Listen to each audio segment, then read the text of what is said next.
তো বন্ধুরা, আমি শফিকের কাছে গেছিলাম, শফিককে দেখতে গেছিলাম যেহেতু আমার বন্ধু হয়। বন্ধুরা, পল্লিগ্রাম টিভির শফিককে যারা ভালোবাসেন তাদের জন্য একটা খুবই খুশির সংবাদ আছে। অনেকেই অনেক ধরনের ফেক নিউজ ছড়াচ্ছে যে শফিককে নাকি ফাঁসি দেওয়া হবে। বন্ধুরা, আসলে কিন্তু শফিককে ফাঁসি দেওয়া হবে না, কারণ তার বন্ধু ইমরান তাকে দেখতে গিয়েছিল। তাকে এবং তার স্ত্রী তারাকে দুজনকে কিন্তু বহরমপুরে হোমে রাখা হয়েছে এবং তাকে বেশ কিছুদিনের মধ্যে কিন্তু ছেড়ে দেওয়া হবে বলে এমনটাই বলছে তার বন্ধু ইমরান। আর শফিকের সাথে আর তার যে দুই বন্ধু আছে তাদের কি শাস্তি হবে সেটা এখনও জানা যায়নি, তবে তারা যেহেতু 18 বছর প্লাস, তাই তাদের হয়তো একটু কড়া শাস্তি হতে পারে। সেটা নিয়ে আমরা বেশি মাথা ঘামাবো না, কারণ আইনকে আইনের কাজ করতে দিতে হবে।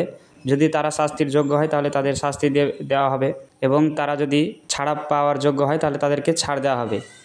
আর হ্যাঁ, শফিক যে ফিরে আসবে এতে আপনারা কে কে খুশি হয়েছেন কমেন্ট করে জানান, আর অবশ্যই চ্যানেলটা সাবস্ক্রাইব করে রাখুন। আর একটা ইম্পর্টেন্ট কথা আপনাদের জন্য, আমার চ্যানেল যেহেতু ইতিমধ্যেই মনিটাইজ হয়েছে, সেই কারণে আমি ভেবেছি একটা আপনাদের জন্য সারপ্রাইজের জন্য। তো আপনারা যদি চান যে সারপ্রাইজটা আপনাদের মাঝে রিভিল করা হোক বা দেওয়া হোক, তাহলে অবশ্যই আপনারা কমেন্টে সারপ্রাইজ লিখুন এবং চ্যানেলটি অবশ্যই সাবস্ক্রাইব করে রাখুন। আপনারা সকলে ভিডিও দেখছেন কিন্তু কেউ সাবস্ক্রাইব করছেন না।